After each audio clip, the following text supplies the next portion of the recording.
2012 June 23 വ്യവസായ വകുപ്പ് പുറത്തിറക്കിയ ഉത്തരവിന്റെ പകർപ്പാണിത്. സംസ്ഥാനത്തെ വ്യവസായ വകുപ്പിന്റെ കീഴിലുള്ള സ്ഥാപനങ്ങളിൽ അഴിമതി ഒഴിവാക്കാൻ PSC വഴിയോ റീസ്ട്രക്ചറിംഗ് ആൻഡ് ഇന്റേണൽ ഓഡിറ്റ് ബോർഡിന്റെ മേൽനോട്ടത്തിലോ കരാർ അടിസ്ഥാനത്തിലുള്ളവ ഉൾപ്പെടെ നിയമനം നടത്തണമെന്ന് ഉത്തരവിൽ പറയുന്നു. ഉത്തരവ് പുറത്തിറങ്ങി 3 മാസത്തിനകം മാനദണ്ഡങ്ങൾ ലംഘിച്ച് ട്രാവൻകൂർ കൊച്ചിൻ കെമിക്കൽസിൽ 69 പേരെ നിയമിച്ചു. രാഷ്ട്രീയക്കാരുടെ ശുപാർശയോടെ അവരുടെ പ്രതിനിധികൾ ഉൾപ്പെടെയുള്ളവർക്കാണ് സെൻട്രി നോമിനി വർക്ക് എന്ന പേരിൽ നിയമനം. 3 ലക്ഷം രൂപ വരെ ഉദ്യോഗാർത്ഥികളിൽ നിന്ന് കോഴ പറ്റിയതായും ആരോപണമുണ്ട്. വ്യക്തമായിട്ട് മാനദണ്ഡങ്ങൾ പാലിക്കാതെയാണ് സർക്കാരിൻ്റെ നിയമപ്രകാരം PSC വഴിയും എംപ്ലോയ്മെൻറ്റ് എക്സ്ചേഞ്ച് വഴിയാണ് ആളെ അപ്പോയിൻമെൻറ്റ് നടത്തേണ്ടത്. അത് ആ വഴിയല്ല നിയമനം നടത്തിയിരിക്കുന്നത്.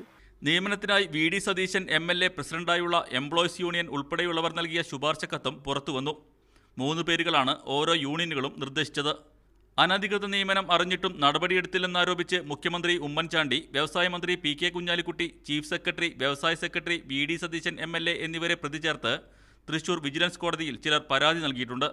മുൻപ് കമ്പനിയിൽ നടന്ന നിയമനങ്ങൾ സംബന്ധിച്ച് മുഖ്യമന്ത്രിക്ക് നേരിട്ടും സുതാര്യ കേരളം പരിപാടി വഴിയും പരാതി നൽകിയിരുന്നു. എന്നാൽ പരാതികൾ മുഖ്യമന്ത്രി അവഗണിച്ചുവെന്നാണ് ആക്ഷേപം.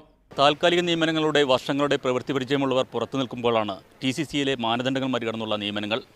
ക്യാമറമാൻ സ്റ്റാലിനൊപ്പം അനിൽ കാരാമൽ, മീഡിയ